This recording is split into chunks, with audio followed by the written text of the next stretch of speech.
Selamat pagi, salam sejahtera. Isu hangat pagi ini, kes Rasuah Zahid, catatan KJ, Bomoh, direkod dalam buku 55 UKSB.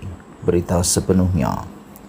Mahkamah Tinggi di Shah Alam hari ini diberitahu bahawa catatan KJ dan Bomoh antara perkara yang tertera dalam buku Paraid Ultra Kirana Sendirian Berhad yang dikemukakan dalam perbicaraan kes rasuah bekas Timbalan Perdana Menteri Datuk Seri Ahmad Zahid Hamidi. Bekas pengarah UKSB Harry Lee Wui Kun memaklumkan perkara itu semasa pemeriksaan balas Peguam Datuk Ahmad Zaidi Zainal yang mewakili Ahmad Zahid ketika dirujuk buku Faraid tersebut. Buku Faraid UKSB yang juga dikenali sebagai buku 555 di dalam perbicaraan kes Ahmad Zahid adalah ledger yang mencatatkan bayaran yang dibuat oleh syarikat itu kepada beberapa individu antara tahun 2014 dan 2018. Ketika ditanya Ahmad Zaidi, adakah Lee boleh mengesahkan bahawa KJ yang dinyatakan di dalam ledger tersebut adalah Khairi Jamaluddin, saksi itu menjawab, itu saya tidak pasti. Ahmad Zaidi bertanya, saya rasa anda kenal Wan Quraish, pengarah UKSB Wan Quraish Syahwan Abdul Ghani yang pernah bekerja dengan KJ sebelum ini.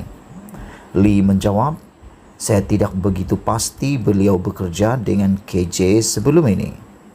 Tetapi saya tahu beliau sangat mengenali KJ.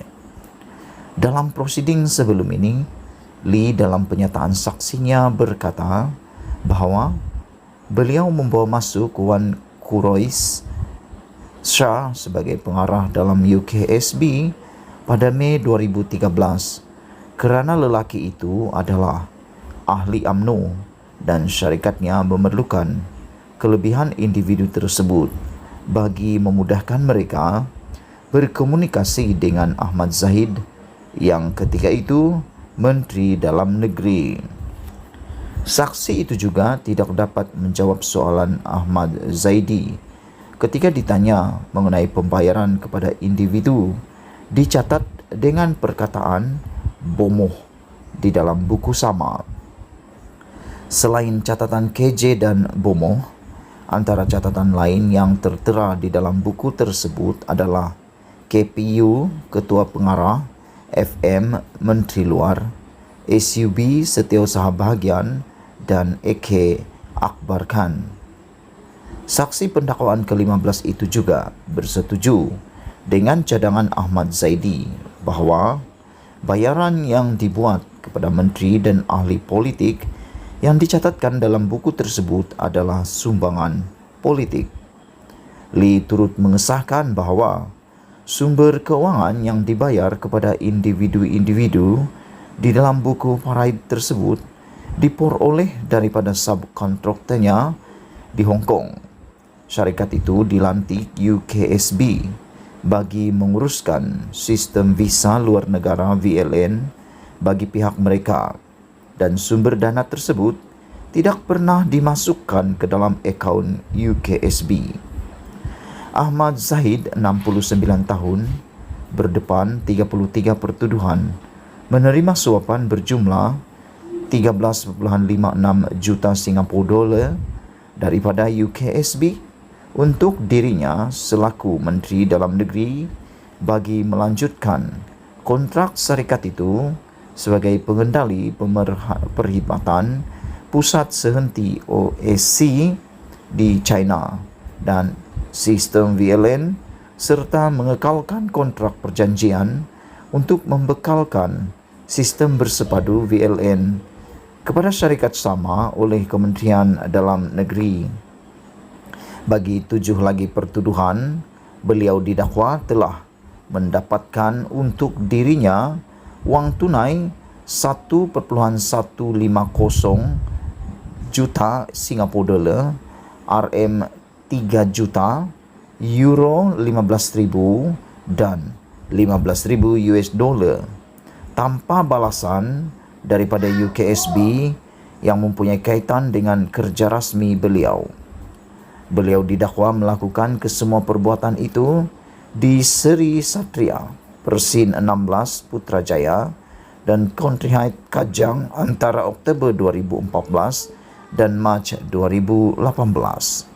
Perbicaraan di hadapan Hakim Datuk Muhammad Yazid Mustafa bersambung 30 Mei. Sekian isu hangat pagi ini. Jangan lupa tinggalkan komen anda. Sila tekan butang subscribe dan kita jumpa lagi. Bye-bye. Selamat petang, salam sejahtera. Isu hangat petang ini, saya Melayu, Mahathir ancam Saman Zahid. Berita sepenuhnya. Bekas Perdana Menteri Dr. Mahathir Mohamad jarang mengugut hendak menyaman seseorang.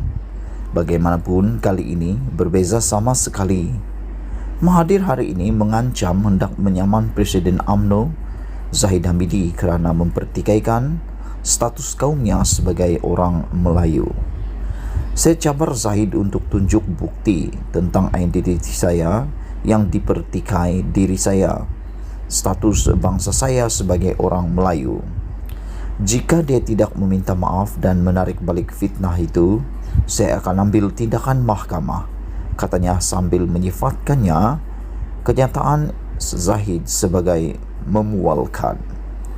Mengaku mempunyai darah India, Mahathir menegaskan namanya diambil dalam kad pengenalan menggunakan bin, bukan anak lelaki.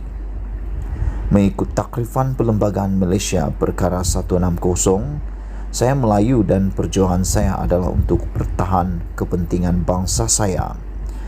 Ibu dan bapa saya dilahirkan di tanah Melayu sebelum merdeka dan kami semua beragama Islam. Sejak kecil, pertuturan keluarga saya di rumah adalah bahasa Melayu, serta adat yang kami amal adalah adat Melayu, katanya. Zahid pada Julai 2017 ketika menjadi Menteri Dalam Negeri menunjukkan gambar didakwa salinan kad pengenalan Mahathir yang menurutnya memaparkan namanya sebagai Mahathir anak lelaki Iskandar Kuti. Anak lelaki adalah singkatan kepada anak lelaki yang biasa diguna pakai sesetengah kaum termasuk India. Kuti ialah nama dalam bahasa Tamil. Nama Melayu menggunakan gelaran bin atau binti, istilah Arab yang merujuk kepada anak lelaki atau anak perempuan.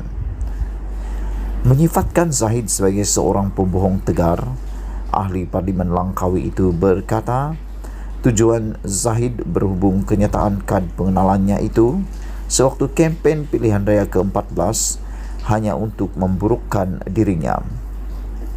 Zahid juga, kata Mahathir, menggambarkan seolah-olah dia menipu mengenai status bangsanya. Sebelum ini saya tidak gemar mengguna mahkamah walau ramai yang memfitnah saya, kerana saya sedar di dalam kempen politik akan ada yang bertindak di luar batas dan had. Tetapi kali ini saya merasa perlu bertindak kerana sikap pembohong Zahid ini amat memualkan dan tidak boleh dibiar begitu sahaja. Ia bukan saja kerana ia merosakkan reputasi saya, tetapi penipuannya kepada penyokong UMNO dan orang Melayu lain demi untuk dia mahu kekal berkuasa amat berbahaya, katanya. Sekian isu hangat petang ini. Jangan lupa tinggalkan komen anda. Sila tekan butang subscribe untuk mendapatkan isu-isu terkini daripada channel ini. Sila tinggalkan komen dan share video ini untuk diketahui bagi semua orang. Sekali lagi, Malaysia kita punya, kita jaga sama-sama. Kita jumpa lagi. Bye-bye.